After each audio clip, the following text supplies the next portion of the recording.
Hey quilters, Sarah here from Snugglebug Stitching, and today we have another episode of Can I Do That? And for this segment, we are talking about things that some people, quilters like to argue about, controversial things. Some people say you have to do it this way, some people say you have to do it that way. I'm going to give you a hint. If I'm talking about it in this segment, you can do it. It's your quilt. Do what you want to do. So today we're talking about bias edges. So what a bias edge is, that means that the part that's on the edge of the block was cut from the diagonal so it's a little stretchier. Now, I'm going to be honest, bias edges don't bother me. If you use enough starch, they can be made to cooperate.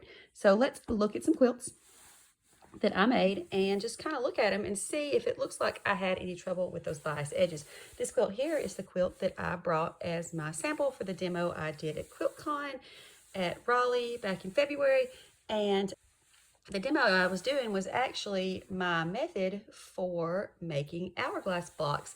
And these hourglass blocks are the easiest hourglass blocks ever, but they do have bias edges. So let's just kind of have a look at some of the seams here and see if it looks like I was having any trouble because of those bias edges.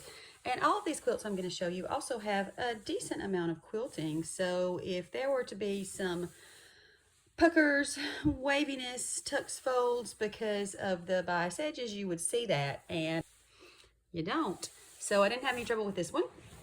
This quilt here is the cover quilt for my Joyful Flowers pattern. This is a free pattern that I wrote for Benartex using this lovely fabric line, Follow Your Joy by Kelly Ray Roberts. And let's just have a look at some of these. So this one right here, those are bias edges.